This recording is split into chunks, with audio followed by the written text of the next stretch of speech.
Hello बच्चों, मैं हूँ विशाली टंडन स्वास्थ्य एजुकेशन से।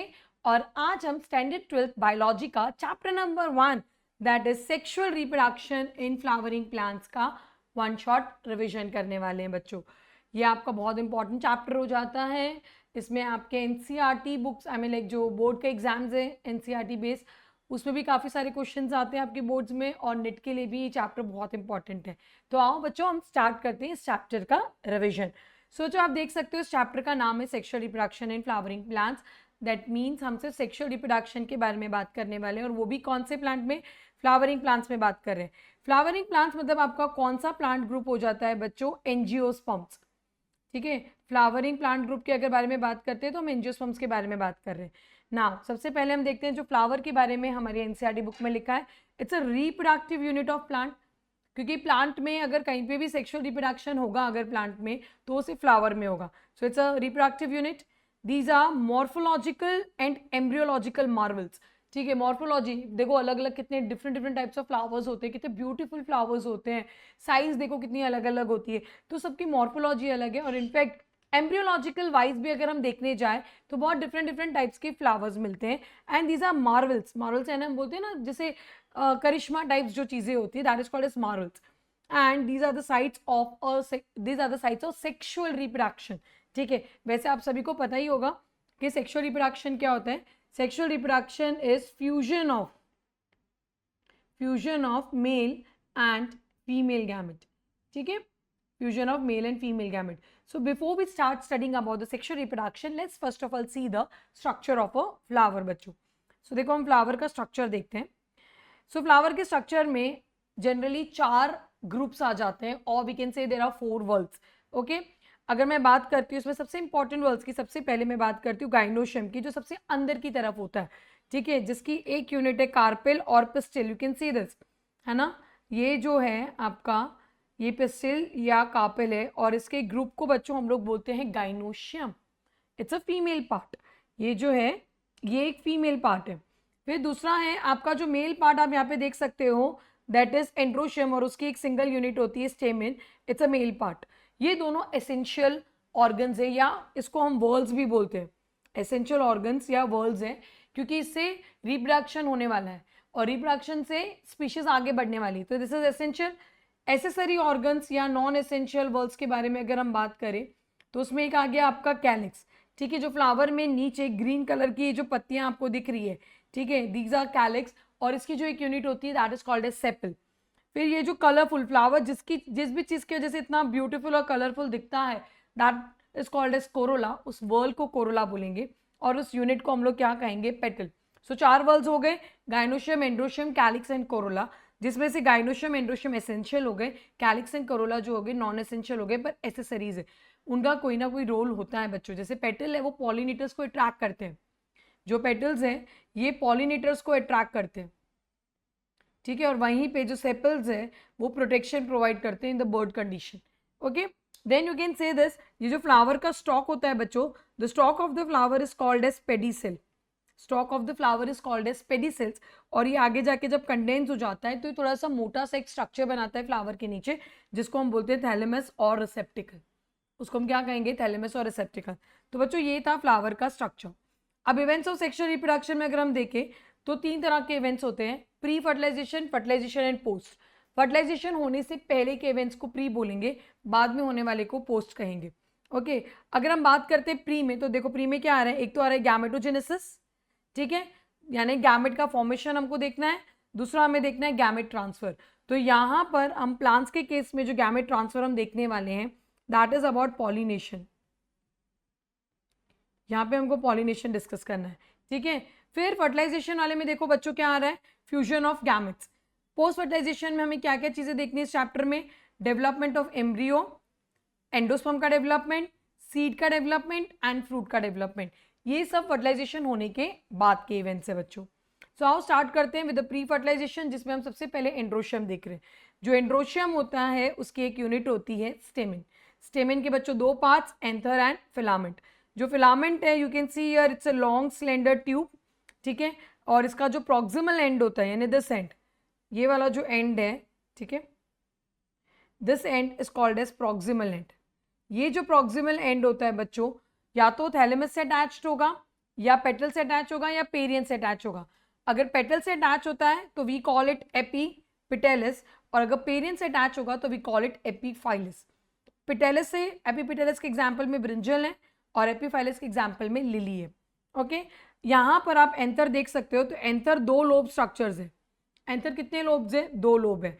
ओके, और बच्चों हर एक लोब में, जो हर एक लोब होता है तो उसमें ग्रूव होता है। हर एक लोब के अंदर इस तरीके का ग्रूव होगा। ये देखो, जैसे लोब है तो ऐसा ग्रूव होता है हर एक लोब में, हर एक लोब में ऐसा ग्रूव है। तो उस ग्रूव की वजह से क्या होता है बच्चों, ये 2 थिका में डिवाइड हो जाता है, इसीलिए इसका दूसरा नाम क्या हो गया? डाइथेकिस। पहले ही बाइलोब्ड है, दूसरा डाइथेकिस, क्योंकि हर एक लोब में 2 थिका है, और हर एक थिका के अंदर बच्चों प्रेजेंट होता है माइक्रोस्पोरेंजिया, जो कि आगे जाके पोलन सेक कहलाता है। ओके, अब ये जो माइक्रोस्पोरेंजिया होते हैं ये टोटल 4 होंगे, क्योंकि 2 लोब्स हैं, हर एक लोब में 2 थिका है, तो टोटल 4 थिका हो गए। अब 4 थिका के अंदर 4 माइक्रोस्पोरेंजिया हो गया, तो हम उसको बोलेंगे टेट्रास्पोरेंजिएट। क्या कहेंगे हम उसको? टेट्रास्पोरेंजिएट। और इसकी 4 साइड्स होती है बच्चों, इसलिए इसको टेट्रागोनल, दैट इज 4 साइडेड कहते हैं। सो एंथर के लिए याद रखना ये पॉइंट्स। अब देखते हैं माइक्रोस्पोरेंजिया। माइक्रोस्पोरेंजिया में बच्चों 4 लेयर्स होती है। माइक्रोस्पोरेंजियम में 4 लेयर्स होती है। The first one, the outer most layer is epidermis, the second is endothecium, दोनों ही सिंगल लेयर की बनी हुई रहती है। थर्ड लेयर है मिडल लेयर, जो 2 to 3 लेयर्स होती है। जो एपिडर्मिस और एंडोथीशियम में ही सिंगल लेयर है, मिडल लेयर्स 2 से 3 लेयर्स की होती है। इन तीनों लेयर्स का एक साथ में काम होता है प्रोटेक्शन का एंड डेसेंस ऑफ एंथर। मतलब जब भी एंथर के अंदर जो पोलन ग्रेन्स है वो मेच्योर हो जाते हैं, तो ये जो एंथर होता है ये बर्स्ट हो जाता है और सारे पोलन ग्रेन्स रिलीज हो जाते हैं। तो उस टाइम पे ये तीनों लेयर्स क्या हैं, उसकी मदद करते हैं। The fourth layer you can see here is tapetum. Okay, इसका साइटोप्लाज्म डेंस होता है, इसके पास एक से ज्यादा न्यूक्लियस होते हैं, इसलिए अपने इसको कहेंगे पॉलीप्लॉइडी।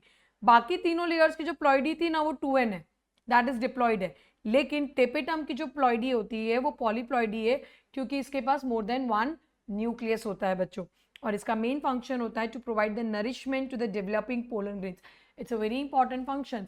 जो आगे जाके पोलन ग्रेन्स डेवलप होने वाले हैं उनको नरिशमेंट देने का काम किसका रहेगा? टेपिटम का रहेगा। ओके, नेक्स्ट, टेपिटम के अंदर there is a group of compactly arrange homogenous cells. There is a group of compactly arrange homogenous cells. Homogenous cells का एक लेयर होता है and that is called as sporogenous tissue. उसको हम लोग क्या कहेंगे? स्पोरोजेनस टिश्यू कहेंगे। ओके, ये सेंटर में पोजीशन ऑक्यूपाई करता है। Now each cell of this sporogenous tissue is known as microspore mother cell. ये जो स्पोरोजेनस टिश्यू है उसके हर एक सेल को हम क्या कहेंगे? माइक्रोस्पोर मदर सेल या पोलन मदर सेल। ओके, ये माइक्रोस्पोर मदर सेल या pollen mother cell meiosis perform करते हैं। क्या परफॉर्म करेंगे? मियोसिस परफॉर्म करते हैं और बनाते हैं माइक्रोस्पोर टेट्राड। अब बच्चों ये जो टेट्राड बनाते हैं ना, इसमें चारों माइक्रोस्पोर्स जो होते हैं वो एक दूसरे से कनेक्टेड होते हैं, ठीक है, इसलिए इसको टेट्राड कहते हैं। और ये मियोसिस करके आए हैं बच्चों, इसलिए हैप्लॉइड है। सो इसकी प्लॉइडी बहुत अच्छे से याद रखना। जब ये आगे जाके मेच्योर या डिहाइड्रेट हो जाते हैं, so they become pollen grains और मेल गैमेटोफाइट। उसको पोलन ग्रेन्स या मेल गैमेटोफाइट बोलेंगे। अब बच्चों ये जो प्रोसेस है आपका, ये जो प्रोसेस हुआ माइक्रोस्पोर मदर सेल ने जब मियोसिस किया तो माइक्रोस्पोर टेट्राड बना। This process is termed as microsporogenesis. इस प्रोसेस को हम क्या कहेंगे? Microsporogenesis. Clear? It's a very important term. जब microspore mother cell meiosis perform करके माइक्रोस्पोर टेट्राड बनाएगा तो उसको माइक्रोस्पोरोजेनेसिस कहेंगे। ये आगे जाके मेच्योर और डिहाइड्रेट होंगे और बनाएंगे पोलन ग्रेन्स और the male gametophyte. Now will look into the structure of male gametophyte और the pollen grains. Male gametophyte जो है वो 25 से 50 माइक्रोमीटर इन डायमीटर होता है, ठीक है। इसके पास 2 वॉल्स होती है, आउटर वॉल को एक्साइन बोलते हैं और इनर वॉल को इंटाइन बोलते हैं। जो इसकी आउटर वॉल होती है ना वो एक बहुत ही स्पेशल मटेरियल से बनी हुई है, स्पोरोपोलिन। मैं इसको स्पेशल क्यों बोल रही हूँ? क्योंकि ये जो मटेरियल है ये एक ऑर्गेनिक रेजिस्टेंट मटेरियल है, जिसपे ना तो टेम्परेचर का कोई असर होता है, ना स्ट्रॉन्ग एसिड्स का, ना अल्कलीज का। इनफैक्ट ऐसा कोई एंजाइम भी नहीं बना जो इसको डिग्रेड कर सकता है। तो स्पोरोपोलिन ना एक बहुत स्पेशल मटेरियल है कि इसको तोड़ने वाला इस दुनिया में कोई बना ही नहीं है। ओके, इसीलिए हम पोलन ग्रेन्स को एज अ फॉसिल्स के तौर पे बहुत इजीली प्रिजर्व कर सकते हैं। And this sporopollenin exhibits a fascinating array of patterns and designs. Okay, now this sporopollenin जो है, ये जो एक्साइन की जो लेयर है दैट इज नॉट कंटिन्यूस. बीच बीच में स्पोरोपोलोनिन देख सकते हो आप एब्सेंट है. बीच बीच में you can see here sporopollenin is absent, and where the sporopollenin is absent it is called as germ pore. उसको जर्म पोर बोलते हैं. जर्म पोर में आगे जाके पोलन ट्यूब फॉर्मेशन जो होता है वो यहाँ जर्म पोर से होगा. जब पोलन ट्यूब निकलती है ना ड्यूरिंग फर्टिलाइजेशन, तो वो पोलन ट्यूब कहाँ से निकलेगी? जर्म पोर में से निकलेगी. ओके, नेक्स्ट जो वॉल है इंटाइन वॉल है. ये जो इंटाइन वॉल होती है बच्चों, ये इनर वॉल है, थिन है, कंटिन्यूस है, और ये सेल्यूलोज और पैक्टिन से बनी है. तो किस चीज से बनी है वो आपको याद रखना है, सेल्यूलोज एंड पैक्टिन से बनी है. Then comes the plasma membrane, cytoplasm and the nucleus. So ये था तुम्हारा male gametophyte. Still it is not mature. ये अभी भी मेच्योर नहीं है बच्चों. अभी तक हमें तो मेल गैमेट्स मिले ही नहीं है. So let's see further. Now इसमें आपका जो मेल गैमेटोफाइट है, इसमें वेक्यूल फॉर्मेशन होगा. वेक्यूल फॉर्मेशन के बाद there will be unequal cell division due to the formation of asymmetric spindle fibres. ये जो मेल गैमेटोफाइट है इसमें वेक्यूल का फॉर्मेशन होता है और उसके बाद उसमें अनइक्वल सेल डिवीजन होता है. अनइक्वल सेल डिवीजन का मतलब क्या होता है बच्चों? दो सेल्स बनते तो हैं लेकिन अलग अलग साइजेस के बनते हैं, एक बड़ा और एक छोटा. जो बड़ा सेल बनेगा उसका नाम है वेजिटेटिव सेल, जो छोटा सेल बनेगा उसका नाम है जनरेटिव सेल. वेजिटेटिव सेल का साइज बड़ा है, इरेगुलर शेप न्यूक्लियस होता है और उसमें बहुत ज़्यादा फूड रिजर्व होता है for the developing male gametes. ठीक है. नाउ जनरेटिव सेल्स जो होते हैं वो साइज में छोटे होते हैं. साइटोप्लाज्म जो है वेजिटेटिव सेल का उसमें फ्लोट करते हैं, स्पिंडल शेप के होते हैं, डेंस साइटोप्लाज्म होता है. Okay, this is called a 2 cell stage male gametophyte. ये 2 सेल स्टेज मेल गैमेटोफाइट है और 60% एंजियोस्पर्म्स जो है वो इसी स्टेज पे पोलन ग्रेन्स को क्या कर देते हैं? रिलीज कर देते हैं. ठीक है, वो मेल गैमेट्स नहीं बनाते हैं. वो बोलते हैं कि अभी से मेल गैमेट बनाने का कोई मतलब नहीं है, क्योंकि सारे पोलन ग्रेन्स को तो वैसे भी मौका नहीं मिलता है फर्टिलाइजेशन करने का. तो वो यही बोलते हैं कि भाई हम पोलन ग्रेन रिलीज कर देते हैं. जिस भी पोलन ग्रेन की किस्मत अच्छी हुई और उसे आगे जाके फर्टिलाइजेशन करने का मौका मिला, वो आगे जाके खुद ही पोलन ट्यूब जर्मिनेशन के वक्त क्या करेगा? जनरेटिव सेल में से मेल गैमेट बना लेगा. तो इसीलिए ये लोग क्या करते हैं, 60% एंजियोस्पर्म्स जो है वो स्मार्ट काम करते हैं. They don't waste their energy, वो रिलीज कर देते हैं.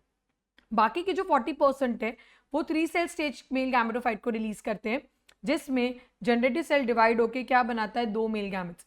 तो इसमें 3 सेल्स हो गए, एक आपका वेजिटेटिव सेल हो गया और 2 आपके मेल गैमेट्स हो गए. सो 40% एंजियोस्पर्म्स जो होते हैं वो अपना पोलन ग्रेन्स इस स्टेज पे क्या करते हैं? शेड करते हैं. So now we have the male gametes and हमारा गैमेटोजेनेसिस मेल का कंप्लीट हो जाता है. अब कुछ इससे रिलेटेड टर्म्स देखते हैं. आपने पोलन एलर्जीज देखा होगा कि कुछ पोलन ग्रेन्स एलर्जीज कॉज करते हैं. एलर्जीज कुछ नहीं होता, these are an exaggerated response of our body. Over react करती है हमारी बॉडी. एंड ब्रोंकियल एफ्लिक्शंस देखने को मिलते हैं, ब्रोंकाई में प्रॉब्लम्स देखने को मिलती है, जिसकी वजह से लॉन्ग टर्म में क्रॉनिक रेस्पिरेटरी डिसऑर्डर्स हो जाते हैं लाइक एस्मा एंड ब्रोंकाइटिस. ठीक है, यानी ब्रोंकाइटिस में जो ब्रोंकाई होता है उसका इन्फ्लेमेशन हो जाता है. इसका सबसे कॉमन एग्जाम्पल है पार्थेनियम, दैट्स कैरेट ग्रास. ये इंडिया में आया था as a contaminate with the imported wheat, तो इसकी वजह से काफ़ी सारी प्रॉब्लम्स हुई थी इंडिया में. नेक्स्ट है पोलन प्रोडक्ट्स. तो देखो पोलन ग्रेन्स के पास क्या होता है? वेजिटेटिव सेल है ना. पोलन ग्रेन्स के पास क्या है? वेजिटेटिव सेल है. Now these vegetative cells are rich in nutrients. ये जो वेजिटेटिव सेल्स है ये न्यूट्रिएंट्स में बहुत रिच होते हैं. ओके, तो इसको हम एज अ न्यूट्रिएंट सप्लीमेंट ले सकते हैं in the form of syrups and tablets. और ज्यादातर इसे कौन कंज्यूम करता है? Athletes and the race horses to increase their performance. तो ये भी आपका इंपॉर्टेंट क्वेश्चन बन सकता है. Now the next one is your pollen viability. So the period for which the pollen grains retain their ability to germinate. एक ऐसा period जिसमें पोलन ग्रेन्स अपनी जर्मिनेशन की एबिलिटी को रिटेन कर सकते हैं, that period is called as pollen viability. Now that depends on the prevailing temperature and humidity. Say for example cereals like the rice and the wheat has a pollen viability of within 30 minutes, and the family like Rosaceae, Leguminosae, Solanaceae have several months. Next pollen bank, जैसे blood bank होता है, money bank होता है, वैसे pollen bank है. Money bank में हम पैसे रखते हैं, ब्लड बैंक में हम ब्लड रखते हैं, जीन बैंक्स में जीन रखते हैं. तो पोलन बैंक में क्या रखेंगे? पोलन ग्रेन्स रखेंगे. कैसे? तो हम इसको 196 डिग्री सेल्सियस लिक्विड नाइट्रोजन में प्रिजर्व कर लेते हैं. And this technique is called as cryo preservation. Now why do we do this? हम इसको प्रिजर्व क्यों करते हैं? तो ताकि हम इसको फ्यूचर यूज में क्रॉप ब्रीडिंग प्रोग्राम्स में यूज कर सके. So that's the reason. तो बच्चों यहाँ हमारा मेल पार्ट कंप्लीट होता है. Next will move towards the female part. So the female part is called as gynoecium और इसकी जो यूनिट है पिस्टिल और दी कार्पेल. इसकी जो यूनिट है उसको पिस्टिल या कार्पेल कहेंगे. Based on the number gynoecium जो है वो दो तरीके के, मोनोकार्पिलरी एंड मल्टीकार्पिलरी. मोनोकार्पिलरी मतलब जिसके पास एक ही कार्पेल है, उसका एग्जाम्पल है पी. मल्टीकार्पिलरी जिसमें एक से ज्यादा कार्पेल्स होते हैं या पिस्टिल होते हैं, उसमें आपको दो टाइप्स मिल जाएंगे, सिनकार्पस एंड एपोकार्पस.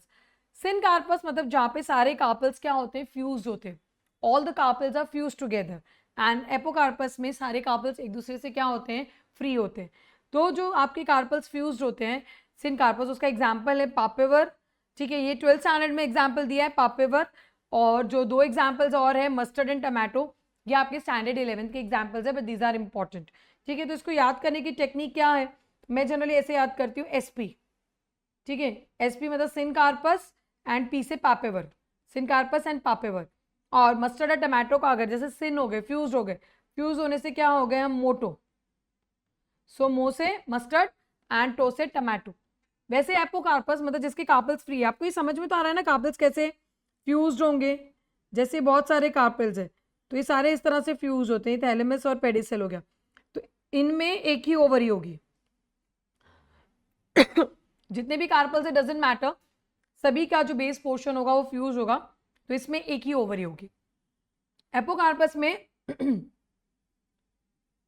बहुत सारे कार्पेल्स प्रेजेंट हैं and they are free from each other. They are free from each other. उसका एग्जाम्पल जो आपकी बुक में दिया है वो माइशेलिया का दिया है. So you can remember in this manner AM and SP. A से एपोकार्पस, एम से माइशेलिया, एस से सिनकार्पस, पी से पापेवर. दूसरा जो एग्जाम्पल है वो है रोलो.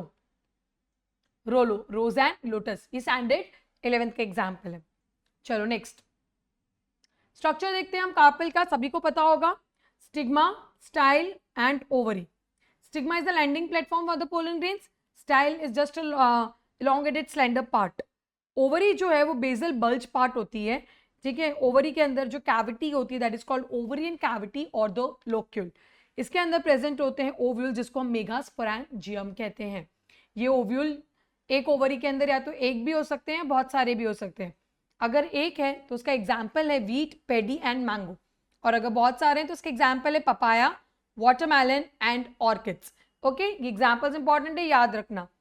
आइए देखते हैं structure of microsporangium that is ovule. तो माइक्रोस्पोरेंजियम या ओव्यूल का हम स्ट्रक्चर देखते हैं. तो उसमें क्या है, आपकी बुक में जो ओव्यूल दिया है दैट इज एनाट्रोपस ओव्यूल, तो वो उसको हाईलाइट करेंगे कि ये एनाट्रोपस ओव्यूल होता है. अब इसका स्ट्रक्चर देखो, ये फ्यूनिकल है. फ्यूनिकल क्या है, it's a stalk with which the ovule is attach to the placenta. ठीक है, ओवरी की जो वॉल होती है बच्चों, ठीक है, जैसे ये सपोज ओवरी है, तो ओवरी की वॉल से एक स्ट्रक्चर आता है cushion like which is called as placenta. Which is called as placenta. ठीक है, और प्लेसेंटा के बाद बच्चों आता है फ्यूनिकल. प्लेसेंटा के बाद आता है फ्यूनिकल, और फ्यूनिकल से अटैच होता है ओव्यूल. फ्यूनिकल से अटैच होता है ओव्यूल, है ना. सो फ्यूनिकल क्या हो गया, it's just a stalk with which the ovule is attach to the placenta. अब जहाँ पे ओव्यूल फ्यूनिकल से अटैच होता है वहां पे एक स्कार रह जाता है and that scar is called as hilum. That scar is called as hilum. Okay, so that's a junction between the ovule and funicle. फिर आपके ओव्यूल्स की दो कवरिंग है that is called as integuments. outer integuments and inner integuments, these are the protective covering. these are the protective covering. तो ovule की दो covering हो गई, दो कवरिंग्स हो गई, outer integuments and inner integuments. ठीक है, अब जब बच्चों फर्टिलाइजेशन होता है ना, तो ये जो ओव्यूल है वो सीड में कन्वर्ट हो जाता है. आफ्टर फर्टिलाइजेशन जो ओव्यूल है वो सीड में कन्वर्ट हो जाता है. तो ये जो इंटीग्यूमेंट्स है ना वो सीड कोट बन जाते हैं. टेस्ट एंड टेगमेन स्टैंडर्ड 11 में किया होगा. आफ्टर फर्टिलाइजेशन बच्चों ये जो ओव्यूल है ये सीड में कन्वर्ट हो जाता है. ठीक है, और इसके जो इंटीग्यूमेंट्स है ये कन्वर्ट हो जाते हैं सीड कोट में, टेस्ट एंड टेगमेन. ओके, चलो आगे.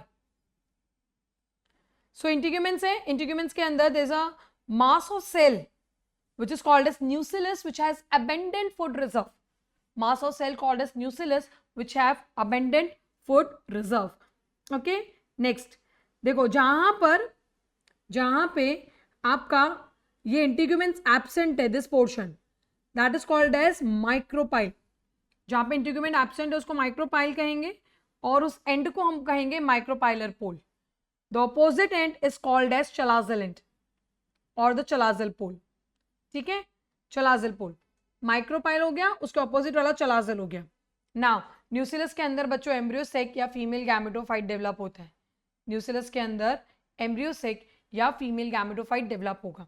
नेक्स्ट, न्यूसिलस का काम क्या था वो तो हमने देखा ना। न्यूसिलस एबंडेंट फूड रिजर्व है जो ये मेल गैमेटोफाइट को नरिशमेंट देगा। न्यूसिलस जो है ना वो मेल गैमेटोफाइट को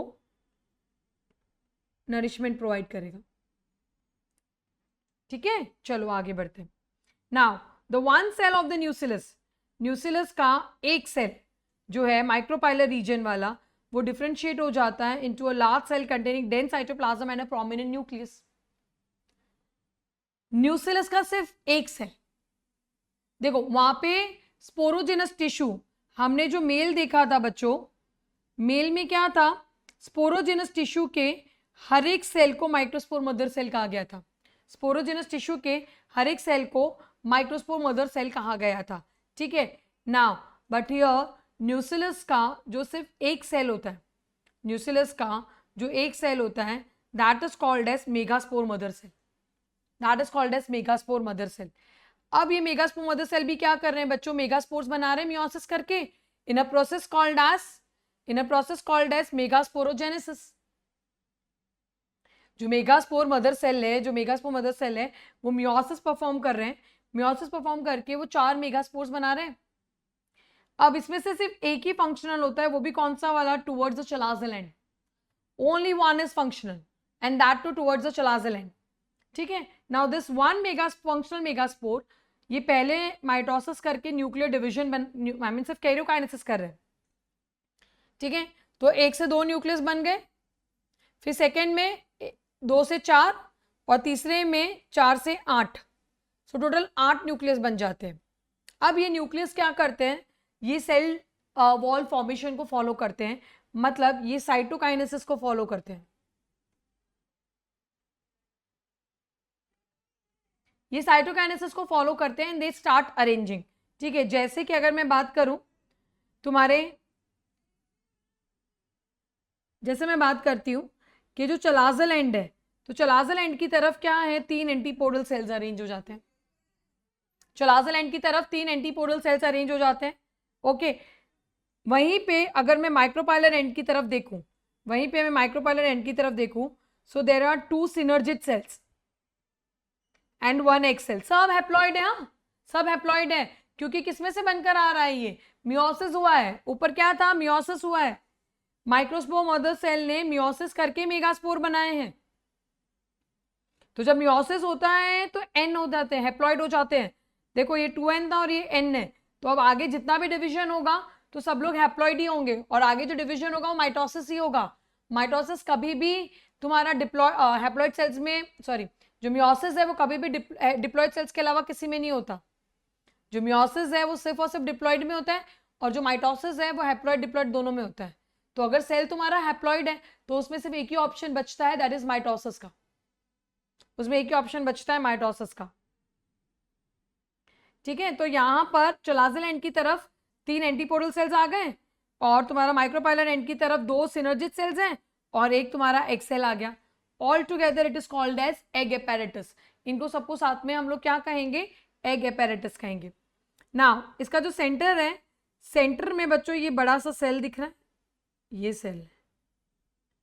ठीक है, दिस इज अ सेल, इसको सेंट्रल सेल बोलते हैं, and it has 2 polar nuclei.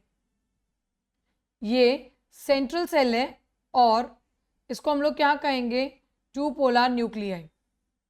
These are 2 polar nuclei, सब के सब एन है। ठीक है, so this is a 7 celled 8 nucleated embryo sac. 7 cells ही हुए ना, 3 एंटीपोडल, 1 सेंट्रल, 4 और 3 ये 7। ठीक है, तो 7 सेल्स है पर न्यूक्लियस कितने हैं, 8। ओके, नाउ ये जो सिनर्जिड सेल्स है बच्चों, सिनर्जिड सेल्स के पास सेलुलर थिकनिंग्स होती है जिसको हम फिलीफॉर्म एपैरेटस बोलते हैं। ये फिलीफॉर्म apparatus का काम क्या होता है? They play a very important role in guiding the pollen tubes into the synergids. ये पोलन ट्यूब को गाइड करते हैं कि तुम्हें कहाँ से एंट्री लेनी है। नाउ ये जो फीमेल गैमेटोफाइट का ऊपर डेवलपमेंट हुआ था बच्चों, this is a monosporic development, क्योंकि ये सिंगल मेगास्पोर से डेवलप हुआ है। जो ऊपर डेवलपमेंट हुआ है फीमेल गैमेटोफाइट का, इट्स मोनोस्पोरिक, क्योंकि जो पूरा डेवलपमेंट हुआ है वो एक सिंगल मेगास्पोर से डेवलप हुआ है। ओके अगर ये 2 मेगास्पोर से डेवलप हुआ होता ना तो हम उसको बाइस्पोरिक बोल सकते थे। ठीक है, उसको हम क्या बोल सकते थे? बाइस्पोरिक। और अगर 4 से होता तो टेट्रास्पोरिक। ठीक है, नेक्स्ट, तो यहाँ पे हमारे पास मेल और फीमेल गैमेट्स आ गए। हमने प्री फर्टिलाइजेशन में गैमेटोजेनेसिस देख लिया कि भाई मेल गैमेट्स कैसे बने, फीमेल गैमेट्स कैसे बनी, वो हमने देख लिया। अब हम देखते हैं बच्चों पॉलिनेशन के बारे में। भाई इसमें क्या है कि दोनों ही नॉन मोटाइल है, मेल गैमेट जो है वो भी नॉन मोटाइल है, फीमेल गैमेट भी नॉन मोटाइल है। अब जनरली ज़्यादातर केसेस में फीमेल्स तो मेल के पास जाती नहीं है, मेल्स ही जो फीमेल्स के पास आने वाले हैं। तो आइए हम देखते हैं कि जो मेल्स है वो कैसे फीमेल्स के पास आते हैं, और इसीलिए ये प्रोसेस का नाम पॉलिनेशन है, क्योंकि इसमें क्या हो रहा है? Transfer of pollen grains from anther to stigma is termed as pollination, क्योंकि मेल ही है जो फीमेल के पास आ रहे हैं। Females never goes towards the male, male कभी भी फीमेल्स जो है वो मेल्स के पास नहीं जाते, हमेशा मेल्स ही फीमेल्स के पास आती है। अभी 2 तरीके का है, self pollination and cross pollination.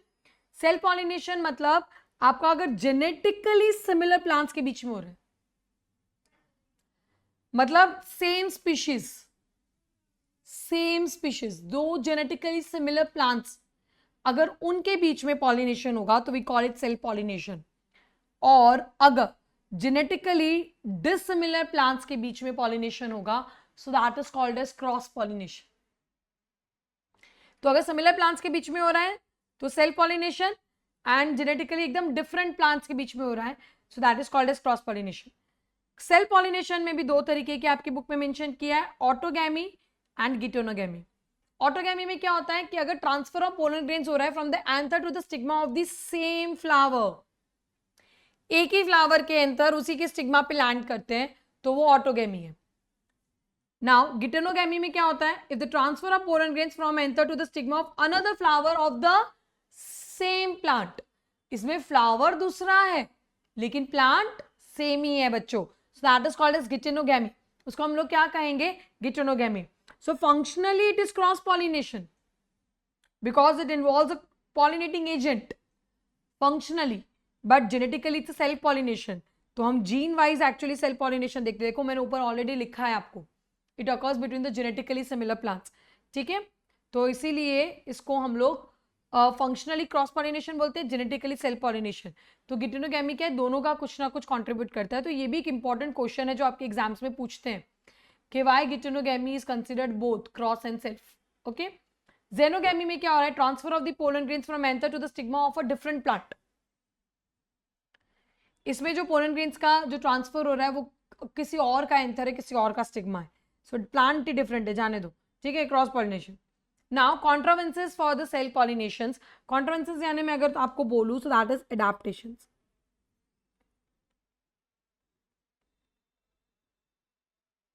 ठीक है, एडाप्टेशंस।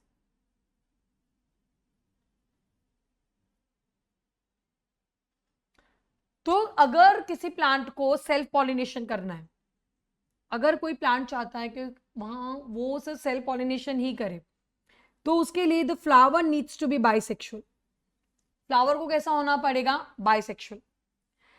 दूसरा, जो मेल और फीमेल है, दैट इज जो एंथर है एंड स्टिग्मा, इनको सेम टाइम पे मेच्योर होना होगा, सेम टाइम ऑफ, मतलब सिंक्रोनाइज होना चाहिए। होमोगैमी, होमो मीन्स सेम। ठीक है, गैमी मीन्स वैसे तो मैरिज होता है, तो फ्यूजन के लिए उनको सेम टाइम पे मेच्योर होना पड़ेगा, फ्यूजन के लिए उनको सेम टाइम पर मेच्योर होना पड़ेगा। Then next comes your cleistogamy. Cleistogamy is very important. Cleistogamy मतलब ऐसे फ्लावर्स जो कभी ओपन ही नहीं होते, दीज फ्लावर्स नेवर ब्लूम। ये हमेशा बंद ही रहते हैं। जैसे कि एग्जाम्पल्स दिया हुआ है, तुम कोविड से याद कर सकते हो, कमिलिना, सी से, ओ से ऑक्सैलिस एंड वी से viola, that is common pansy, that's common pansy. ठीक है, this assured the seed sets are produce, assured seed sets, क्योंकि बंद है ना यार बच्चों, क्लिस्ट्रोगैमी में क्या है, फ्लावर खुलता ही नहीं है। अब उसके पास ऑप्शन ही क्या है, उस लड़का और उस लड़की के पास, उस एंथर और उस स्टिग्मा के पास कोई और पोलन या कोई और स्टिग्मा के लिए ऑप्शन ही नहीं है ना। कहां से लेके आएगा, मतलब वो बंद ही है, उसने बाहर की दुनिया देखी नहीं है, उन्होंने अपनी पूरी जिंदगी में एक लड़का एक लड़की देखा है, तो वो आपस में फर्टिलाइजेशन कर लेंगे, तो कंपलसरी सीड सेट्स प्रोड्यूस होंगे। ठीक है, और जो फ्लावर ब्लूम करते हैं ना बच्चों, उसको हम चेस्मोगैमस बोलते हैं। द फ्लावर विच ओपन्स, जो आप रोज, सनफ्लावर ये सब देखते हो ना, दोज आर चेस्मोगैमस फ्लावर्स। ठीक है, चलो आउटब्रीडिंग डिवाइसेस। देखो क्या होता है, कभी कभी बच्चों कुछ प्लांट्स ना कंटिन्यूस सेल्फ पॉलिनेशन करते रहते हैं, कंटिन्यूस, तो कंटिन्यूस सेल्फ पॉलिनेशन करने की वजह से क्या होता है, इनब्रीडिंग डिप्रेशन। इनब्रीडिंग डिप्रेशन में क्या होता है ना कि प्लांट की फर्टिलिटी लूज हो जाती है, ग्रोथ कम हो जाती है, ये सब चीजें होती है। तो अब ये तो हम चाहते नहीं है भाई, ये तो बहुत बड़ी समस्या हो गई ना, तो प्रॉब्लम हो गई कि भाई कंटिन्यूस सेल्फ पॉलिनेशन होता ही जाएगा, होता ही जाएगा, जिसके जैसे इनब्रीडिंग डिप्रेशन हो रहा है। तो इस चीज को सॉल्व करने के लिए कुछ प्लांट्स ऐसे होते हैं जिन्होंने काफी सारी डिवाइसेस डेवलप की है, जिससे वो सेल्फ पॉलिनेशन को डिस्करेज कर सकते हैं, and they encourage the cross pollination. वो सेल्फ पॉलिनेशन को क्या कर देते हैं, discourage, and they encourage the cross pollination. Now this devices are called as outbreeding devices. तो याद रखना आउटब्रीडिंग डिवाइसेस की डेफिनेशन क्या होगी, कि काफी सारे प्लांट्स ने एक ऐसी डिवाइसेस डेवलप करी जिससे वो सेल्फ पॉलिनेशन को डिस्करेज करते हैं and they encourage the cross pollination. अब अगर फ्लावर बाइसेक्सुअल है तो लोग क्या करेंगे, डिकोगेमी, होमोगेमी का ऑपोजिट। होमोगेमी क्या था, सेम टाइम पे मेच्योरेशन, दोनों का मेच्योरेशन सिंक्रोनाइज होना चाहिए। डिकोगेमी अलग अलग टाइम पे मेच्योरेशन कर दो। Second, different position of anther and stigma, anther और स्टिग्मा को एक दूसरे से दूर रखो, दूर, जब माँ बाप नहीं चाहते हैं कि ये दो लड़का लड़की में शादी हो, दोनों को दूर कर दो। ठीक है, सेल्फ इनकम्पैटिबिलिटी, भाई बोल दो ये तो मेरा भाई है, सेम ही घर में शादी करनी है ना, अगर तो बोल दो ये तो मेरा भाई है, सेल्फ इनकम्पैटिबिलिटी नहीं कर सकते। ठीक है, वो खुद के पोलन ग्रेन्स को एक्सेप्ट नहीं कर सकते, भाई बहन वाला रिश्ता हो जाता है। तो अगर फ्लावर बाइसेक्सुअल है and they want to go for cross pollination, तो क्या कर सकते हैं, डिकोगेमी, अलग अलग टाइम पे मेच्योरेशन कर दो, दोनों के एज ग्रुप अलग कर दो, पोजीशन एंथर सिग्मा की पोजीशन अलग रख दो, एंड सेल्फ इनकम्पैटिबिलिटी, मतलब वो भाई बहन वाला रिश्ता जोड़ दो बच्चों। और अगर फ्लावर यूनिसेक्सुअल है, अगर फ्लावर यूनिसेक्सुअल है, ठीक है, तो अगर मोनोशियस प्लांट है, मोनोशियस प्लांट मतलब बाइसेक्सुअल प्लांट, ठीक है, एक ऐसा बाइसेक्सुअल प्लांट जिसपे यूनिसेक्सुअल फ्लावर्स है, मतलब कैसा, देखो मैं आपको बताती हूँ, मतलब ऐसे प्लांट जिसमें मेल और फीमेल दोनों फ्लावर्स होंगे, दोनों फ्लावर्स है, तो ये प्लांट तो है तुम्हारा बाइसेक्सुअल, लेकिन कौन से प्लांट है, कौन से फ्लावर्स है इसके पास, यूनिसेक्सुअल, है ना। तो ऐसे में क्या होता है कि तुम ऑटोगैमी प्रिवेंट कर सकते हो, बट गिटरोगैमी नहीं हो सकती प्रिवेंट। ठीक है, इसका एग्जांपल है मेज एंड कैस्टर, एमएमसी करके इसको याद कर सकते हो if you want, MMC, M से मोनाशियस, एम से मेज और सी से कैस्टर। ठीक है, वहीं पे अगर हम लोग बात करें डायशियस प्लांट्स की, डायशियस प्लांट्स मतलब कौन से हो गए, यूनिसेक्सुअल प्लांट हो गए, मतलब बच्चों ये एक ऐसा प्लांट हो गया, या तो पूरे प्लांट में या तो मेल फ्लावर्स होंगे, या तो पूरे प्लांट में फीमेल फ्लावर्स होंगे।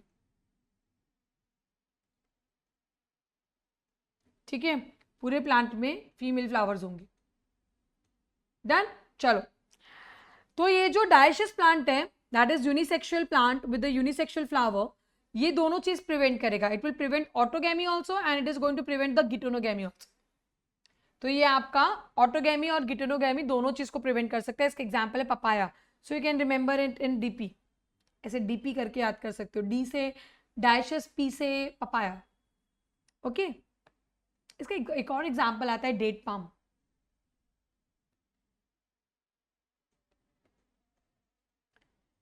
तो अगर फ्लावर यूनिसेक्सुअल है, ठीक है, और अगर प्लांट बाइसेक्सुअल है तो तुम ऑटोगैमी तो प्रिवेंट कर सकते हो बट गिटोन नहीं। और अगर प्लांट ही यूनिसेक्सुअल है तो तुम ऑटोगैमी गिटोनोगैमी दोनों ही प्रिवेंट कर सकते हो बच्चों। Okay, now next topic is your agents of pollination. Pollination करने के जो एजेंट्स है, तो दो तरीके के एजेंट्स आ जाएंगे, abiotic agents and biotic agent. Abiotic and biotic. Abiotic मतलब only small proportion of plants uses abiotic, क्योंकि ऑलरेडी आगे के जो ग्रुप्स है ना हमारे, bryophytes, pteridophytes, algae, gymnosperms, these are using abiotic agents. तो ये लोग सब एबायोटिक एजेंट्स यूज कर रहे हैं, तो एंजियोस्पर्म्स बोल रहे हैं यार हम भी क्या सेम सेम यूज करते रहेंगे क्या? नहीं भाई, हमको तो कुछ अलग होना है, हम तो सबसे ज्यादा डोमिनेटिंग प्लांट स्पीशीज है, ऐसा इनका मानना है। अरे है भी, एक्चुअली मानना क्या है बच्चों, है ही। तो ये लोग क्या करते हैं ना, एबायोटिक एजेंट्स जो है ना, ये यूज तो देखो करना ही पड़ता है इनको, है ना, तो पर कम करते हैं। ज्यादातर इनका जो पॉलिनेटिंग एजेंट है ना वो बायोटिक है, ज्यादातर जो इनका पॉलिनेटिंग एजेंट है बच्चों वो बायोटिक है। अब एबायोटिक का एग्जाम्पल है wind, that is anemophily, and water, that is hydrophily. Anemophily and hydrophily. Okay, biotic agents क्या हो गए, जो सबसे कॉमन पॉलिनेटिंग बायोटिक एजेंट्स है उसमें देखो टोटल 9 एग्जाम्पल्स है इधर, 9। Bees, butterflies, flies, beetles, wasps, ants, moths, birds. Birds में sunbirds and hummingbirds and bats. So you have to remember all these examples. Okay, these are the most common pollinating agents. वहीं पे अगर मैं बात करूँ reptiles की, तो reptiles में आ गया आपका gecko lizards and garden lizards. Reptiles में कौन आ गए आपके, gecko lizards and garden lizards. Primates में आपके आ गए लेमुर्स। प्राइमेट्स में कौन आ गए, lemurs. And arboreal, that is tree dwelling rodents, है ना। तो ये सारे पॉलिनेटिंग एजेंट्स है, ये आपके कॉमन पॉलिनेटिंग एजेंट्स हो गए 9, और ये आपके large size, these are large size animals which act as a pollinating agents. ठीक है, चलो एनेमोफिली देखते हैं। तो एबायोटिक में भी जो सबसे कॉमन पॉलिनेटिंग एजेंट है that is your wind, I mean wind के थ्रू होता है। इसके पोलन ग्रेन्स कैसे हैं, light and non sticky, they have a well exposed stamens, so the pollens are easily carried by the winds. Large feathery stigma होते हैं, so they can trap the airborne pollen grains easily. हर एक ovary में एक ही ovule होता है, क्योंकि chances of getting fertilisation is rare. Numerous flowers are packed into inflorescence so that the catching could be easy. Example corn cob, ठीक है, जो भुट्टा हम खाते हैं तो भुट्टे के ऊपर नहीं वो गोल्डन से ब्राउनिश कलर के सिल्की सिल्की से हेयर्स होते हैं, so they are called as ears. पहले ना पुरानी बुक में उसको टेसल्स लिखा हुआ था, पुरानी बुक में उसको क्या लिखा था, टेसल्स, ठीक है, बट नई एनसीईआरटी में चेंज होकर आ गया है and that is called as ears, उसको हम ईयर्स कहेंगे। And these are nothing but these are stigma in style, ये स्टिग्मा स्टाइल का गुच्छा है बच्चों, ठीक है। They wave in the wind to trap the pollen grains, ये ऐसे से विंड, ये जो स्टिग्मा इन स्टाइल होते हैं ना, ऐसे वेव करते हैं ताकि वो इजिली पोलन ग्रेन्स को ट्रैप कर सके। दूसरा एग्जाम्पल है ग्रासेस का। सो एनेमोफिली बहुत ईजी भी है बच्चों, ओके। नेक्स्ट है तुम्हारा हाइड्रोफिली, यानी जो वाटर पॉलिनेशन होता है, बहुत कम मैंने आपको कहा था कि वाटर पॉलिनेशन करते हैं, कुछ hardly 30 genera of angiosperms perform the water pollination, ठीक है, और उसमें भी ज्यादातर क्या है, मोनोकॉट्स।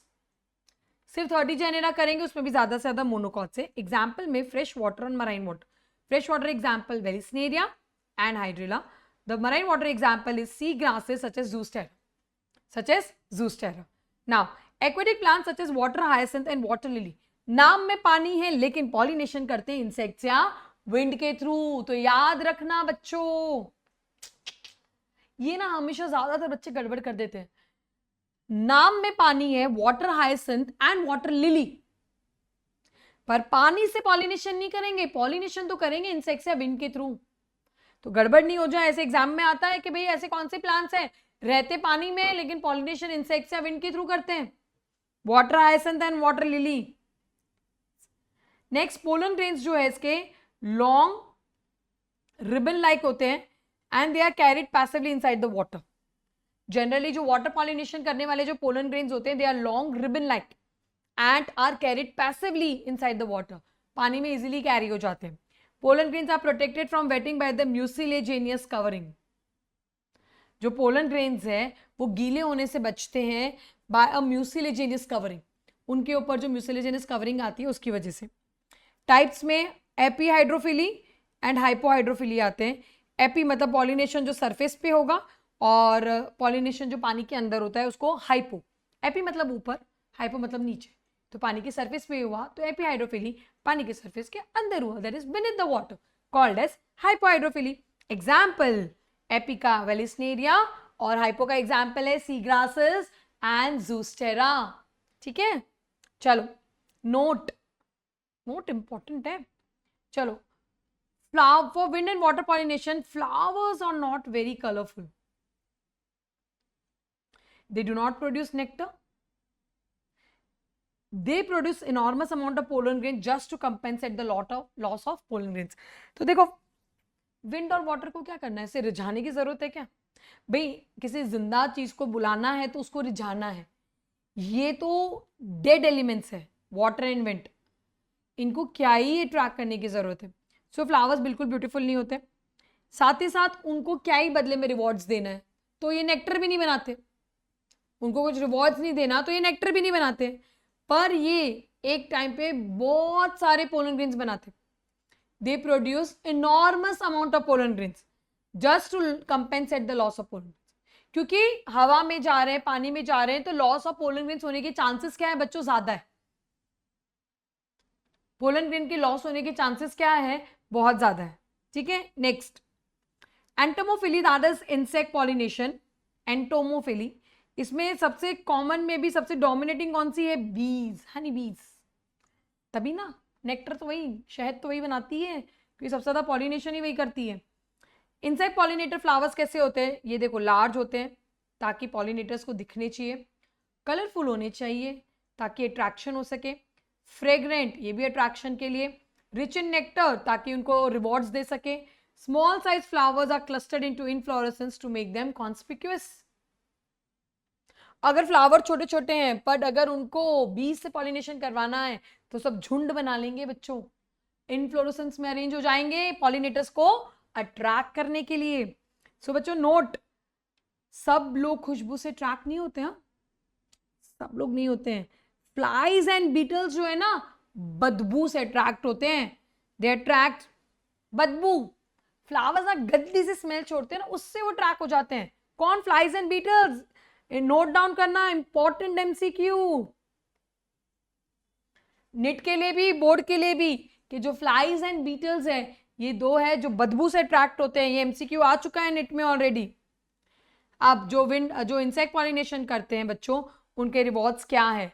उनके रिवॉर्ड्स में आता है नेक्टर, पोलन ग्रेन्स, या कभी कभी तो उनको सेफ प्लेस प्रोवाइड करी जाती है ताकि वो अपने एग्स ले कर सके। एग्जाम्पल एमोर्फोफेलिस। एमोर्फोफेलिस का जो फ्लावर है दैट्स 6 फीट टॉल। जो एमोर्फोफेलिस का फ्लावर है वो 6 फीट टॉल है।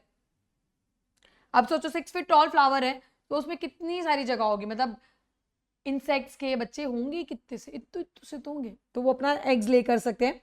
दूसरा है यूका एंड मॉथ।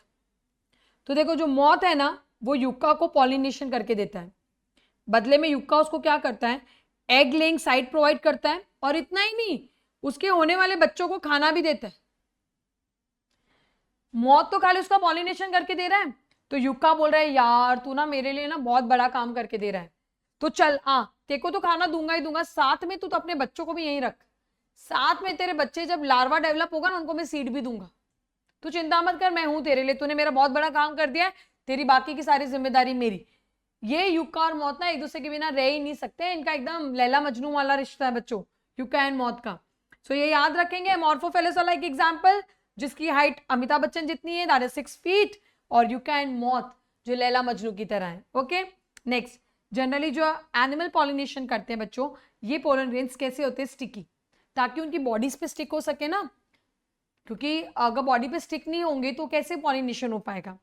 नाउ कुछ इंसेक्ट्स ऐसे होते हैं बच्चों, चोर होते हैं, बकायदा चोर, नेक्टर खा लेंगे, पोलन ग्रेन्स खा लेंगे, लेकिन पॉलिनेशन नहीं करते। सोचो इंसेक्ट में भी चोर है, चोर हर जगह भरे हुए हैं। ठीक है, करप्शन का क्या करें, यहाँ पे भी हर जगह ही है। बोलेंगे नेक्टर नहीं खाएंगे हम, नेक्टर तो ले लेंगे, पोलन ग्रेन भी लेंगे, तुम्हारा काम नहीं करेंगे, है ना, करप्टेड लोग हैं एकदम। तो यहाँ हमारा प्री फर्टिलाइजेशन जो है जनरली बच्चों कंप्लीट होता है। एक नेक्स्ट टॉपिक है पोलन पिस्टिल, जो कि बहुत इजी है। तो पोलन पिस्टिल में क्या होता है कि जैसे ही स्टिग्मा पोलन ग्रेन्स पे लैंड करता है, अब नेचर में तो क्या होते हैं, बहुत सारे पोलन ग्रेन्स आके स्टिग्मा पे लैंड करेंगे। नेचर में बहुत सारे पोलन ग्रेन्स है जो आके स्टिग्मा पे लैंड करेंगे। अब पोलन ग्रेन को कैसे पता चलेगा, पिस्टिल को कैसे पता चलेगा कि ये मेरा पोलन ग्रेन है ना भाई, इतने इतने सारे पोलन ग्रेन्स हैं। नहीं तो क्या होगा, वो किसी के भी पोलन ग्रेन को एक्सेप्ट कर लेगी, तो भाई हर बार नया ही प्लांट देखने को मिलेगा। नेचर में ऐसा होता है क्या? नहीं होता। रोज का प्लांट रोज ही बनाता है, अलग अलग थोड़ी होता है। तो उसको कैसे पता चलेगा कि भाई ये मेरा वाला ही पोलन ग्रेन है? तो बच्चों उसके लिए क्या होता है कि जो पिस्टिल है, ठीक है, पिस्टिल उसको रिकॉग्नाइज करता है कि ये उसका है कि नहीं है। कैसे? केमिकल डायलॉकिंग के थ्रू।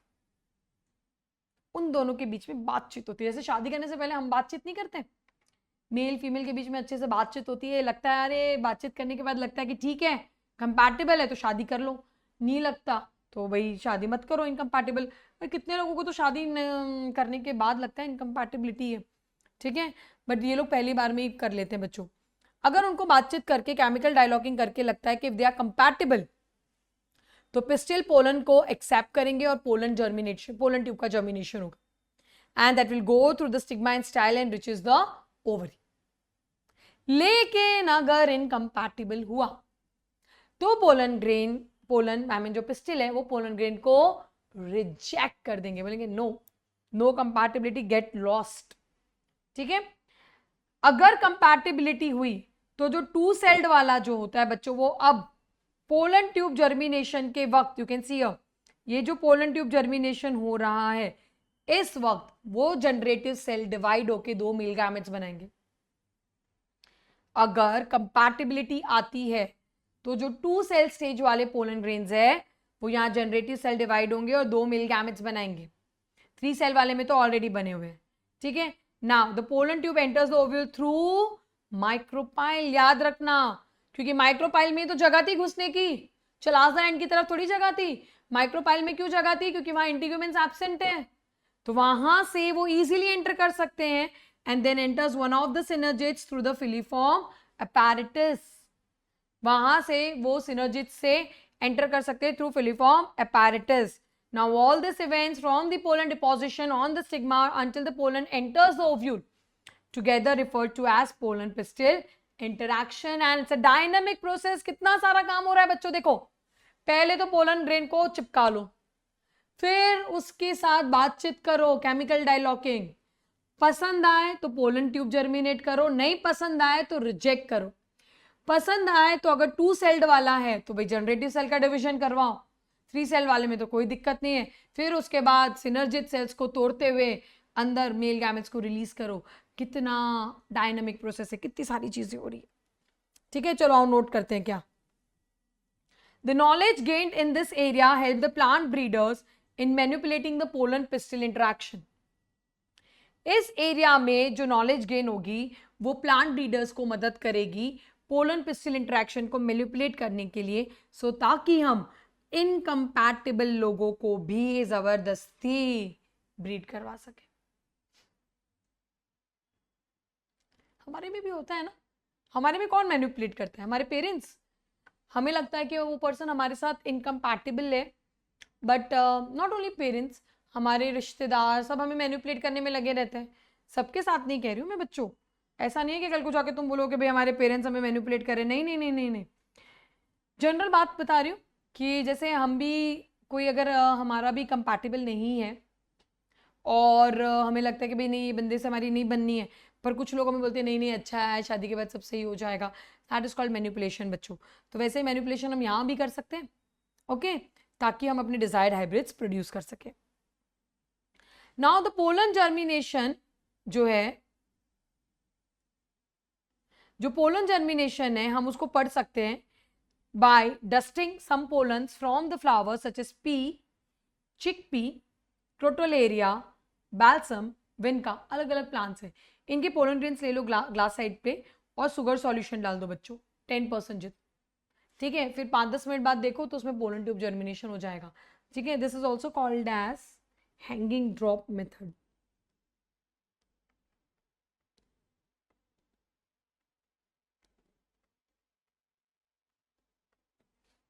इसको हम हैंगिंग ड्रॉप मेथड भी बोलते हैं, ठीक है। चलो नेक्स्ट, अब फर्टिलाइजेशन देख लेते हैं। तो देखो यहां पर 2 मेल गैमेट्स आए, 2 मेल गैमेट्स आए। तो पहला मेल गैमेट तो जाके दुल्हन के साथ शादी कर लेता है, एक्सेल और जाइगोट बना लेता है, दैट इज कॉल्ड सिनगेमी। उसको हम लोग क्या बोल रहे हैं बच्चों, सिनगेमी।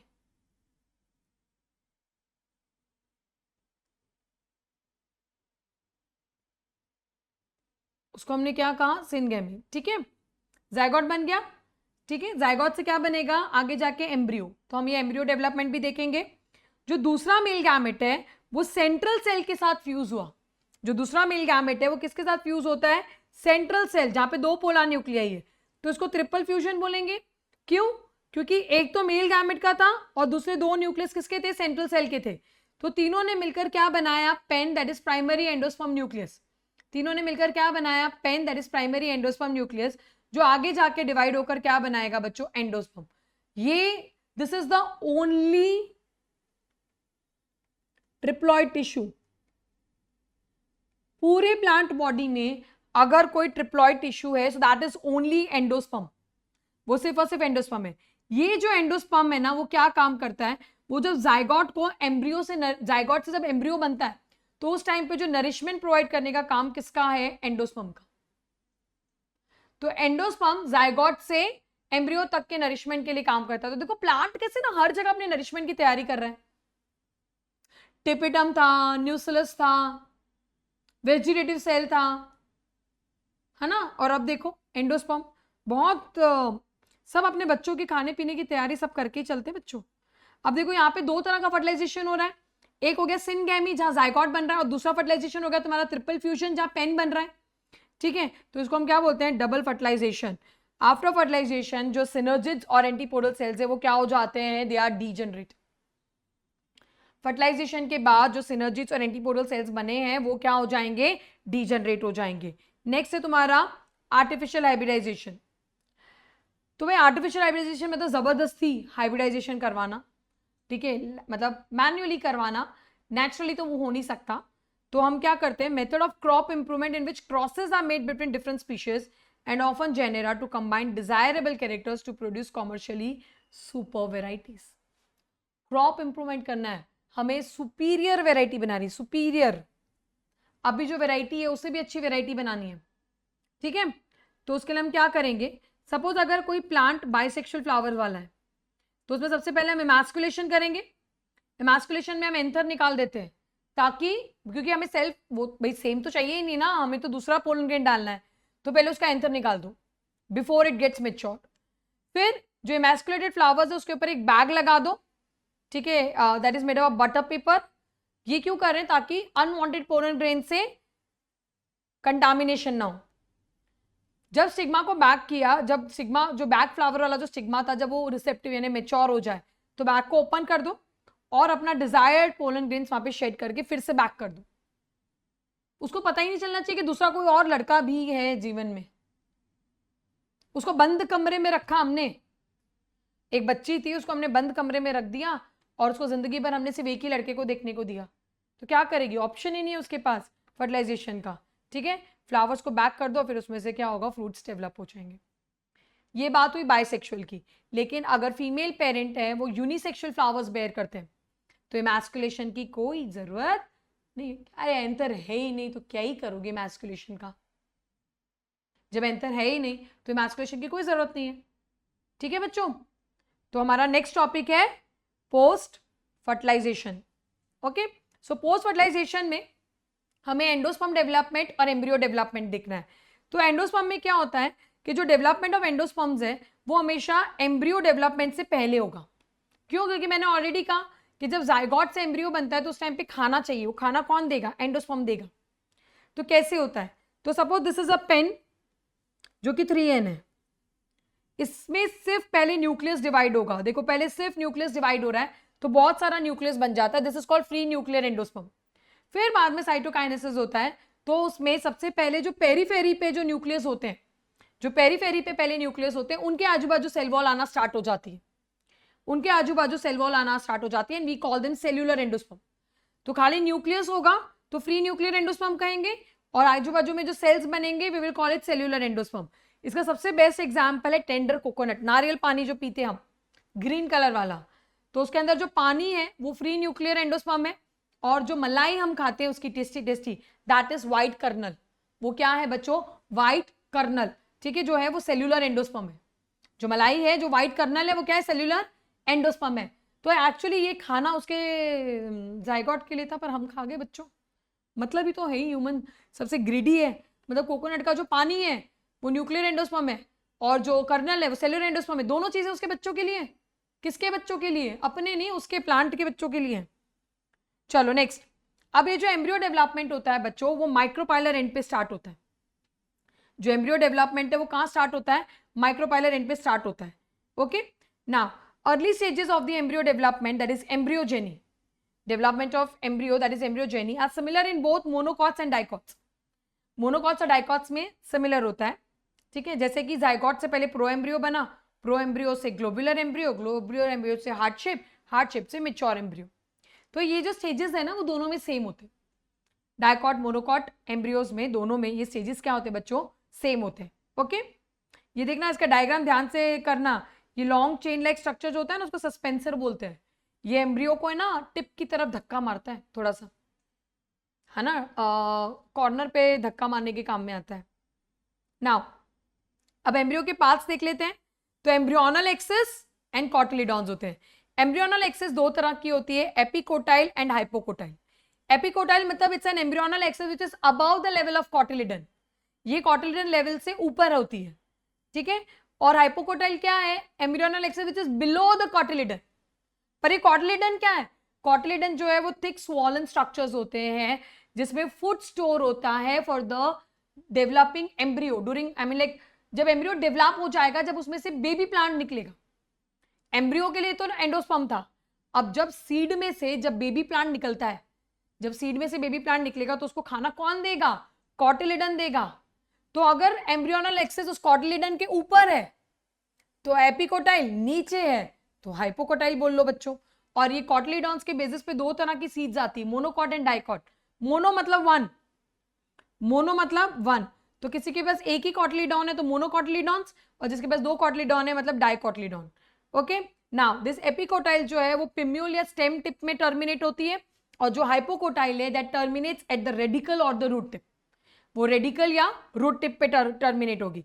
ये रेडिकल या रूट टिप कवर्ड होती है विद अ रूट कैप। सो बच्चों देखो, ये है तुम्हारे डाइकॉट एम्ब्रियो का स्ट्रक्चर। ये डाइकॉट एम्ब्रियो में तुम देख सकते हो ये कॉटिलिडन्स है, कॉटिलिडॉन्स के नीचे वाली एक्सेस को हाइपोकोटाइल कहा, that terminates into the radicle and it is covered with root cap. Cotyledon से ऊपर एपिकोटाइल है which is not labelled in your textbook, and ये जो है बच्चों ये है पिम्यूल। यहीं पे मोनोकॉट का देखो, मोनोकॉट में क्या होता है, ये जो एम्ब्रियो होता है ये वन साइड पर होता है, this is at the one side, ठीक है। अब इसमें देखो ये शील्ड शेप का जो कॉटिलिडॉन होता है that is called scutellum. What is scutellum? It's a shield shaped cotyledon. ये शील्ड शेप का कॉटिलिडन है जिसको हम स्क्यूटेलम कहेंगे। ओके, नेक्स्ट ये आपका शूट एपेक्स हो गया, दैट इज पिम्यूल। ये एक पिम्यूल को कवर करते हुए एक स्ट्रक्चर है called as hollow foliar structure called as coleoptile, ठीक है। रेडिकल है, रेडिकल के ऊपर रूट कैप, और रूट कैप को कवर करता हुआ एक स्ट्रक्चर है undifferentiated called as coleorhiza. Coleoptile shoot apex को कवर करता है, कोलियोराइजा रूट एपेक्स को कवर करता है। कोलियोप्टाइल हॉलो फोलियर स्ट्रक्चर है, कोलियोराइजा अनडिफरेंशिएटेड शीथ है। और यहाँ पे तुम्हें एपीब्लास्ट दिख रहा है। सो एपीब्लास्ट क्या होता है? These are the remnants of second cotyledon in grasses. जो ग्रासेस होते हैं ना, तो ग्रासेस में ना सेकंड कॉटिलिडॉन्स के कुछ रिमेनेंट्स रह जाते हैं and we call them epiblast. So बच्चों ये था आपका डाइकॉट मोनोकॉट एम्ब्रियो का स्ट्रक्चर। आई गेस क्लियर है। आपके डाइकॉट में कोलियोप्टाइल एंड कोलियोराइजा नहीं आएगा। तो हम नेक्स्ट स्ट्रक्चर देखते हैं बच्चों सीड का। So what is seed? Seed is a final product of sexual reproduction. Seed is a final product of sexual reproduction, ठीक है। मतलब सेक्सुअल रिप्रोडक्शन हो गया, भाई फर्टिलाइजेशन हो गया, तो उसके बाद जो फाइनल चीज बनती है that is a seed. Seed is a fertilised ovule and it is form inside the fruits. ठीक है। देखो बच्चों, वैसे भी क्या होता है जब फर्टिलाइजेशन हो जाता है ना, तो suppose this is an ovary, ठीक है, ये जो ओवरी है, ये ओवरी आगे जाके कन्वर्ट हो जाती है इनटू द फ्रूट। ओवरी किस में कन्वर्ट हो जाती है बच्चों? फ्रूट में कन्वर्ट हो जाती है, ठीक है। ओवरी के अंदर जो ओव्यूल है बच्चों, ओवरी के अंदर जो ओव्यूल है, ये आगे जाके कन्वर्ट हो जाते हैं इनटू द सीड। तो ओवरी के अंदर क्या होता है? ओव्यूल होता है। तो वैसे ही फ्रूट के अंदर क्या आ गया? सीड। क्यों आ रहा है? वो कनेक्शन समझ में आ रहा है कि जो ओवरी है वो आगे जाके फ्रूट में कन्वर्ट हो जा रही है, ठीक है, और जो ओव्यूल है वो आगे जाके सीड में कन्वर्ट हो जा रहा है। तो इसीलिए फ्रूट के अंदर सीड होता है। अब इस ओव्यूल के अंदर क्या था? Egg cell. इसीलिए सीड के अंदर क्या होता है? एम्ब्रियो। क्यों? क्योंकि जो एग सेल था वो ही तो फ्यूज होकर जायगोट बना रहा था। जायगोट से क्या बन रहा था? एम्ब्रियो। तभी तो जब हम सीड को सॉइल के अंदर डालते हैं तो सीड में से एक पौधा निकलता है ना? सीड में से पौधा क्यों निकलता है बच्चों? इसे तो निकलता है कि भाई सीड के अंदर एक बेबी है छोटा सा, राइट? चलो, so seed is a final product of a sexual reproduction, ठीक है। फर्टिलाइज्ड ओव्यूल होता है, form inside the fruit. Now seed के पास क्या है? एक तो सीड कोट है, सीड कोट, दूसरा it has embryo. Seed coat मैंने आपको ऑलरेडी बता दिया था कि जो इंटीग्यूमेंट्स होते हैं वो आगे जाके प्रोटेक्टिव सीड कोट्स में कवर हो जाते हैं, टेस्ट एंड टेगमेन। वहां पे एक माइक्रोपाइल जो हमने देखा था कि जहां इंटीग्यूमेंट्स एब्सेंट होते हैं वहां माइक्रोपाइल आता है, तो यहां पर भी सेम माइक्रोपाइल होगा, जहां पे small pore in the seed coat which facilitates the entry of oxygen and water into the seed during the germination. तो ये ना, मतलब देखो इंटीग्यूमेंट्स के पास भी माइक्रोपाइल था, तो वही सेम माइक्रोपाइल सीड में आया। तो ये माइक्रोपाइल का क्या काम होगा कि जब भी सीड जर्मिनेट कर रहे हैं तो उस टाइम पर ऑक्सीजन और वाटर की एंट्री वहां से होगी। नेक्स्ट तुम्हारा एम्ब्रियो में हम ये ऑलरेडी पढ़ चुके हैं एम्ब्रियोनल एक्सेस एंड कॉटिलिडॉन्स के बारे में। सीड कोट के पास हाइलम भी होगा जो कि ओव्यूल में भी था। नाउ मैच्योर सीड्स जनरली 3 तरीके के होंगे, नॉन अल्ब्यूमिनियस, अल्ब्यूमिनियस एंड पेरिस्पर्मिक। नॉन अल्ब्यूमिनियस, ठीक है, जिसको हम नॉन एंडोस्पर्मिक सीड्स भी बोलेंगे बच्चों। यहां थोड़ी सी गड़बड़ है इस नोट्स में। नॉन अल्ब्यूमिनियस मतलब नॉन एंडोस्पर्मिक, ठीक है, और जो तुम्हारा अल्ब्यूमिनियस है, ठीक है, वो एंडोस्पर्मिक है, ठीक है। तो ये मैंने अपने ट्राई से इसको ठीक करने की कोशिश की है। सो जो नॉन अल्ब्यूमिनियस है दैट इज नॉन एंडोस्पर्मिक, मतलब उसमें बिल्कुल भी एंडोस्पर्म नहीं रहेगा ड्यूरिंग द, मतलब सीड के अंदर बिल्कुल भी एंडोस्पर्म नहीं रहता है ड्यूरिंग एम्ब्रियो डेवलपमेंट। जो सीड है उसमें बिल्कुल भी एंडोस्पर्म नहीं रहता। दैट मीन्स वो एंडोस्पर्म कौन कंज्यूम कर चुका है? वो एंडोस्पर्म कंज्यूम कर चुका है एम्ब्रियो ड्यूरिंग इट्स डेवलपमेंट। वो एंडोस्पर्म जो है वो एम्ब्रियो ने पूरा का पूरा कंज्यूम कर लिया, इसीलिए अब सीड में कोई एंडोस्पर्म नहीं है। इसका एग्जाम्पल है pea, bean and groundnut. You can remember it in the form of PUBG. भाई इंडिया में पबजी बैंड है। पी से पी, बी से बीन और जी से ग्राउंडनट, ठीक है।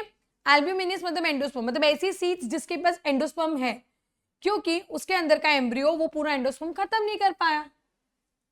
एंडोस्पर्मिक या एल्ब्यूमिनियस सीड्स मतलब जिसके अंदर एंडोस्पर्म है, क्यों है? क्योंकि वो एम्ब्रियो पूरा खत्म नहीं कर पाया। एग्जाम्पल है इसके wheat, maize, barley, castor, coconut and sunflower. Wheat, maize, barley, castor, coconut and sunflower. Okay, now remnants, ये पेरिस्पर्मिक में क्या है कि ना कुछ सीड्स में ना न्यूसिलस के रेमिनेंस रह जाते हैं। जो न्यूसिलस था ना, जो एम्ब्रियोसेक को या फीमेल गैमेटोफाइट को जो नरिशमेंट प्रोवाइड कर रहा था, उसके कुछ रेमिनेंस रह जाते हैं, ठीक है, सीड्स में। तो उसको हम क्या बोलते हैं? Perispermic seeds. और रेमिनेंस को पेरिस्पर्म बोलते हैं, रेमिनेंस को पेरिस्पर्म बोलते हैं और ऐसे सीड्स को पेरिस्पर्मिक बोलते हैं। Example black pepper and beet, black pepper and beet. चलो, अब बच्चों जैसे जैसे सीड मैच्योर होता है ना तो उसका वाटर कंटेंट कम होता चला जाता है, धीरे धीरे सीड्स ड्राई हो जाता है, पर पूरा ड्राई कभी नहीं होता। तुम्हें सीड अपने घर में चने, छोले, राजमा दिख रहे हैं ना, अब वो जो सीड्स है ना वो तुम्हें दिख तो ड्राई रहे पर उसमें 10 to 15% पानी होगा, मर जाएगा नहीं तो वो। तो अगर जैसे जैसे सीड का वाटर कंटेंट, जैसे जैसे सीड मैच्योर हो रहा है तो उसका वाटर कंटेंट कम तो हो रहा है, लेकिन साथ ही साथ जो सीड्स है ना, मतलब उसमें 10 to 15% वाटर रहेगा, और इस टाइम पे उसकी मेटाबॉलिक एक्टिविटी कम हो जाती है, मरता नहीं है वो, सिर्फ अपनी मेटाबॉलिक एक्टिविटी को कम कर लेगा। अब इसके पास दो ऑप्शन है, ये मेटाबॉलिक एक्टिविटी को कम करके या तो डॉर्मेंसी में चला जाए कि भाई अभी मुझे मूड नहीं है ग्रो करने का, अभी मेरे पास सामान वामान कुछ नहीं है तो मैं इनएक्टिव हो जाता हूँ, या अगर उसको लगता है कि भाई सब कुछ फेवरेबल है, कंडीशंस आर एकदम प्रॉपर है कंडीशंस, तो वो क्या कर सकता है, जर्मिनेट कर सकता है, मतलब नया प्लांट ग्रो कर सकता है। दो ऑप्शन है उसके पास, ठीक है। नाउ डिहाइड्रेशन एंड डॉर्मेंसी, यानी पानी सुखाना और डॉर्मेंसी जो है वो मेच्योर सीड्स के बहुत क्रूशियल पॉइंट्स हो जाते हैं for the storage of seeds. Seed storage के लिए these are very important, seed storage के लिए these are very important. Okay, now ये जो स्टोरेज सीड्स है इसको तुम यूज कर सकते हो as a fruit throughout the year, या तुम इससे क्रॉप्स भी रेज कर सकते हो इन द नेक्स्ट सीजन, है ना। तो ये देखो छोटे छोटे पॉइंट्स है बच्चों, ये ना पहले की तरह कोई बहुत इंपॉर्टेंट जैसे बड़ा सा टॉपिक नहीं है, बट इसमें ना हर एक पॉइंट से एमसीक्यू, शॉर्ट क्वेश्चंस कुछ भी आ सकता है, तो उसको अच्छे से पढ़ेंगे। Note, reproductive processes such as pollination and fertilization are independent of water. जो एंजियोस्पर्म्स है, एंजियोस्पर्म्स में पॉलिनेशन है, फर्टिलाइजेशन है, ये बिल्कुल भी पानी पे डिपेंडेंट नहीं है, these are independent of water. लेकिन जो सीड फॉर्मेशन है वो पानी पे डिपेंडेंट है, बट जो सीड फॉर्मेशन है वो पानी के ऊपर डिपेंडेंट है। तो रिप्रोडक्टिव प्रोसेस जैसे पॉलिनेशन, जो फर्टिलाइजेशन है, ये पानी से इंडिपेंडेंट है, बट जो सीड फॉर्मेशन है वो पानी पे डिपेंडेंट है बच्चों। अब सीड बनाए क्यों, देखो अगर मैं बात करूं ब्रायोफाइट्स, टेरिडोफाइट्स, ठीक है, इन लोगों ने तो सीड ही नहीं बनाया था, ब्रायोफाइट्स, टेरिडोफाइट्स, इन सब में तो सीड्स ही नहीं बनाए थे ना। इसने क्यों बनाया, क्या एडवांटेज है सीड्स का, तो सीड्स का एडवांटेज क्या है, एक तो डिस्पर्सल में मदद करता है, नए हैबिटेट, अगर तुम चाहते हो कि वो प्लांट कहीं नई जगह पे ग्रो करे, so you can take the seeds there. साथ ही साथ उसके पास सफिशिएंट फूड रिजर्व्स भी होते हैं, काफ़ी सारा खाना होता है जिससे एम्ब्रियोज को नए प्लांट में जब जर्मिनेट होना है तो खाना मिलता है। सीड कोट होते हैं प्रोटेक्शन के लिए, साथ ही साथ ये सेक्सुअल रिप्रोडक्शन का प्रोडक्ट है, तो इसमें वेरिएशंस भी आते हैं जो कि एडाप्टेशंस के लिए ज़रूरी है ना। तो seeds are very good advantages. Now seeds viability, तो the period for which the seeds retain their power of germination, the period for which the seeds retain their power of germination, जैसे pollen viability था, same example lupin, that is Lupinus arcticus, ये arctic tundra से निकाला गया था बच्चों, और इसकी सीड वायबिलिटी पता है कितनी है, 10,000 साल, पूरा 10,000 ईयर्स तक जिंदा, मतलब कितने साल जिंदा रहा यार, यहाँ तो हमारे 100 साल जिंदा रहने में पसीने छूट जाते हैं, और ये 10,000 साल तक वायबल था। Next, date palm, that is Phoenix dactylifera, ये एक्सकेवेट किया गया था from the king Herod's palace near the Dead Sea, इसकी वायबिलिटी तो 2000 साल, वो ऊपर इतना 10,000 वाला पढ़ लिया तो ये क्या ही ज्यादा लगेगा, but again this is very important examples from your exam point of view. पीछे पीछे में क्या होता है ना बच्चों के, जैसे जैसे चैप्टर का एंड आने लगता है ना तो हम बोर होने लगते हैं, लगता है क्या ही है, क्यों करना है, तो वैसा वाला काम नहीं करना है, ठीक है। Next, many plants like orchids, Orobanche, Striga contains many tiny seeds, कुछ प्लांट्स है जैसे ऑर्किड्स है, ओरोबैंके हैं, स्ट्रिगा है, इनके पास टाइनी सीड्स होती है, ठीक है। और ओरोबैंके और स्ट्रिगा तो पैरासिटिक स्पीशीज है बच्चों, दीज आर पैरासिटिक स्पीशीज, तो इंपॉर्टेंट है। नेक्स्ट है तुम्हारा फ्रूट, हम ऑलरेडी डिस्कस कर चुके हैं कि फर्टिलाइजेशन के बाद जो ओवरी है वो फ्रूट में डेवलप होती है, जो ओवरी वॉल है वो फ्रूट की वॉल बनाती है, दैट इज पेरिका, जो ओवरी वॉल है वो फ्रूट वॉल बनाती है, दैट इज पेरिका। फ्रूट्स दो तरीके के आएंगे, fleshy and dry. Fleshy fruits के एग्जाम्पल में गुआवा, ऑरेंज एंड मैंगो, और ड्राई फ्रूट्स के एग्जाम्पल्स में है groundnut and mustard. Okay, next, true fruits, तीन तरह के फ्रूट्स है, true fruits, false fruits and parthenocarpic fruits. जो ट्रू फ्रूट्स है they develop from the ovary. False fruits क्या है, उसमें थैलेमस जो होता है वो मेन फ्रूट होता है, लेकिन उसके अंदर ओवरी भी होती है, एग्जाम्पल एप्पल, तो एप्पल में जो हम मेन खाते हैं ना वो थैलेमस है, पर उसके अंदर ओवरी भी होती है, जो हम जनरली जो कड़क होती है सीड्स वाली पोर्शन होता है ना उसको हम काट के फेंक देते हैं। दूसरा example strawberry, cashew and parthenocarpic fruits जो होते हैं दे डेवलप विदाउट फर्टिलाइजेशन। जो पार्थेनोकार्पिक फ्रूट्स है वो बिना फर्टिलाइजेशन के डेवलप होते हैं। एग्जाम्पल बनाना। अब है ना तुम प्लांट्स में पार्थेनोकार्पी को भी इंड्यूस कर सकते हो, you can induce parthenocarpy through the hormones, और जनरली ऑक्सिन हॉर्मोन्स होते हैं जिसके थ्रू आप ये कर सकते हो, and you can have a seedless fruits. Okay, चलो next, the last topic of this chapter is apomixis. So apomixis is just a form of asexual reproduction that mimics the sexual reproduction. ये एक तरीके का asexual reproduction है जो sexual reproduction को mimic कर रहा है। कैसे? तो इसमें फर्टिलाइजेशन नहीं होता, लेकिन सेक्सुअल रिप्रोडक्शन की तरह इसमें सीड बनते हैं। Example asteracean grasses. Okay, apomictic seeds कैसे डेवलप होती है? जब एक डिप्लॉयड एग सेल बन जाता है एम्ब्रियो सेक के अंदर। जब एम्ब्रियो सेक के अंदर एक डिप्लॉयड एग सेल बन जाता है जो कि एम्ब्रियो में डेवलप होने लगता है विदाउट फर्टिलाइजेशन, पता नहीं क्यों ही डेवलप हो जाता है। ओके, नाउ कभी कभी क्या होता है एक एम्ब्रियो सेक में एक से ज्यादा एम्ब्रियो हो जाते हैं, या एक सीड में एक से ज्यादा एम्ब्रियो हो जाते हैं, so we call it polyembryony. उसको क्या बोलेंगे हम? Polyembryony. अगर किसी सीड में एक से ज्यादा एम्ब्रियो हो तो उसको पॉली एम्ब्रियोनी बोलेंगे। फॉर एग्जाम्पल है सिट्रस एंड मैंगो। इसमें कैसे होता है, तो जो न्यूसिलर के सेल्स होते हैं ना, अगर तुम्हें याद हो तो देखो एम्ब्रियो सेक था, ठीक है, और एम्ब्रियो सेक के सराउंडिंग में क्या था? न्यूसिलस, है ना। तो ये हमारा क्या हो गया? एम्ब्रियो सेक, और ये हमारा हो गया न्यूसिलस, ये हमारा हो गया न्यूसिलस, ठीक है। तो अब ये न्यूसिलस जो होते हैं ना उसके सेल्स 2n होते हैं, तो ये सेल्स ना इसके अंदर घुसने लग जाते हैं, स्टार्ट इन्वेडिंग, ठीक है।